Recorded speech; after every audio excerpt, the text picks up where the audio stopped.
দেখুন ওই যে এনার উত্তর এনারই একটা ভার্সান আপডেটেড ভার্সান দিল্লিতে আছে তার সম্বন্ধে যেমন আমাদের বিদেশমন্ত্রী রাজ্যসভাতে বলেছেন না যে ভূগোলের ক্লাসে আপনি ঘুমোচ্ছিলেন, সেরকম অভিষেক বন্দ্যোপাধ্যায় হচ্ছে মা বাবার বড়লোক মা বাবার বা বড়লোক পিছিয়ে বিগড়ে যাওয়া সন্তান, তো বাড়ির সন্তান ইতিহাস ক্লাসে ঘুমোচ্ছিল। এসআইআর যে 2002-03-এও হয়েছিল, তার আগেও হয়েছিল, বহুবার এসআইআর হয়েছে, তাহলে প্রত্যেকবার এসআইআরের পর তার আগের ভোট হয়ে যাওয়া লোকসভা বা বিধানসভা সবই ভেঙে দেওয়া উচিত ওনার যুক্তি অনুসারে। ইতিহাস ক্লাসে একটু না ঘুমিয়ে পড়াশুনো করলে পরে উনি এই ধরনের ভুলভাল কথা বলতেন না।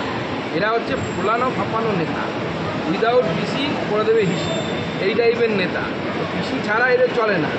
তো এই পিসি ছাড়া নেতা যারা, পিসি ছাড়া আমি যেন মণিহারা করি, এই ধরনের নেতারা ভারতবর্ষের ইতিহাস ভূগোল বিজ্ঞান কিচ্ছু জানে না। যত কম কথা বলে ততই ভালো, বললে পরে মুশকিল। দেখুন, আমি প্রথমত মনে করি যে নির্বাচন কমিশনের এই আদেশটি অমান্য করার যে সাহস বা দুঃসাহস, সেটা দেখিয়েছে আমাদের চিফ সেক্রেটারি সিএস। সেটি শুধুমাত্র মমতা বন্দ্যোপাধ্যায়ের চমকানোর জন্য। মমতা বন্দ্যোপাধ্যায়ের যে ভয়, সেই ভয়ে তিনি ব্যবস্থা নিতে পারেন। তা প্রকারান্তরে নির্বাচন কমিশন যা একটি সাংবিধানিক সংস্থা, সেই সাংবিধানিক সংস্থাকেই এক কথায় চ্যালেঞ্জ। এবার নির্বাচন কমিশন একটি সাংবিধানিক সংস্থা, তারা তাদের যে এখতিয়ার ভারতবর্ষের সংবিধান তাদেরকে দিয়েছে, সেই এখতিয়ারের বলের বশবর্তী হয়ে তারা ব্যবস্থা নেবে, সেই বলকে প্রয়োগ করা উচিত। নির্বাচন কমিশনের অথরিটি যদি চ্যালেঞ্জের মুখে পড়ে, তাহলে আগামী দিনে একজন ভীত সন্ত্রস্ত ভোটার যে বসিরহাটে বা কোথাও কোচবিহারের দিনহাটাতে উদয়নগুলোর ভয়ে সে কি ভোট দিতে যেতে পারবে? নির্বাচন কমিশনকে তাই আমার মনে হয় কড়া হাতে এই বিষয়টি দেখা উচিত। কানমলা তো দেওয়া উচিত, কারণ তুমি কমিশনের সংবিধানের শপথ নেবে, সংবিধান মানবে না, মামার বাড়ির লাভ নেই, তুমি মাইনে পাও কোথা থেকে? যিনি মুখ্য সচিব তিনি তো বাংলার লোক না, কিন্তু বাইরের লোক।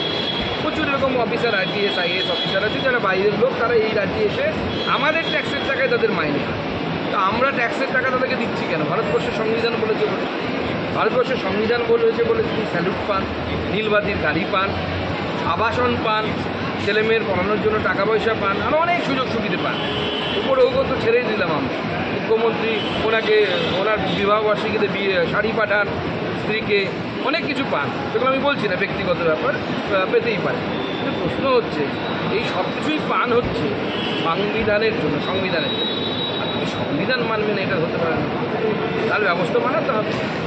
অবাধ্য ছেলে হয়ে গেলে তাকে যেভাবে করতে হয় সেভাবে করতে হবে। না, যেভাবে মারা হয়েছে আমি কি হসপিটালে দেখেছি, ওনাকে যেভাবে মারা হয়েছে, ফেলে দেওয়া হয়েছে এবং মাথায় চোট পেয়েছেন, উনি মর্মাহত হয়েছে। মেয়েকে মেরে ফেলা হয়েছে বলে উনি আমাকে বলেছিলেন যে মেয়েকে মেরে ফেলা হয়েছে, তখন আমাদেরকে মেরে ফেলার চেষ্টা হবে মমতা বন্দ্যোপাধ্যায়ের দ্বারা, এই রাজ্য সরকারের দ্বারা।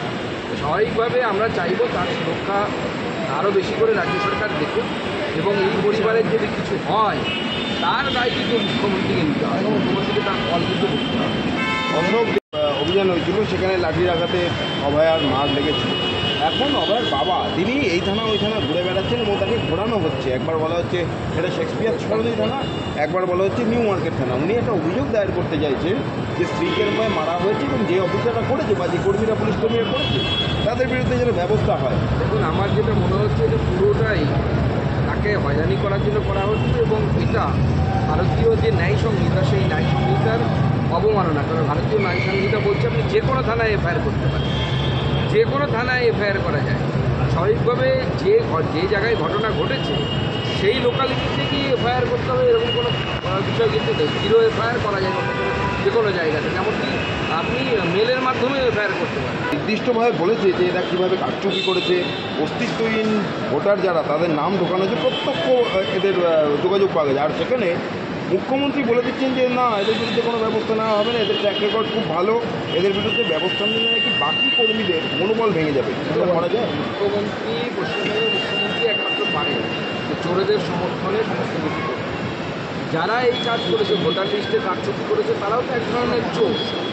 রাজীব কুমারকে যখন কেন্দ্রীয় সংস্থা ধরতে গেছিল, মুখ্যমন্ত্রী তার জন্য ধর্নায় বসেছে। মাননীয় মুখ্যমন্ত্রী তো সিদ্ধহস্ত, চোরেদেরকে কীভাবে বাঁচাতে হবে, অন্যায়কারীদেরকে কীভাবে প্রশ্রয় দিতে হবে, রেপ করলে দুষ্টু ছেলে বলে ইগনোর করতে হবে, মাননীয় মুখ্যমন্ত্রী ট্র্যাক রেকর্ড এটা। উনি মানে যারা বলে না যে ক্রমান্বয়ে ভুল করে যায়, সেগুলো ক্রমান্বয়ে ভুল করে যাওয়া একজন ব্যক্তি। মেয়ের ধর্ষণ। আমাদের ভিডিও ভালো লাগলে লাইক এবং শেয়ার করুন। কমেন্ট সেকশনে গিয়ে জানান আপনাদের মতামত। আরও ভিডিও পেতে আমাদের চ্যানেল সাবস্ক্রাইব করুন এবং প্রতি মুহূর্তে খবরের আপডেট পেতে প্রেস করুন বেল আইকন।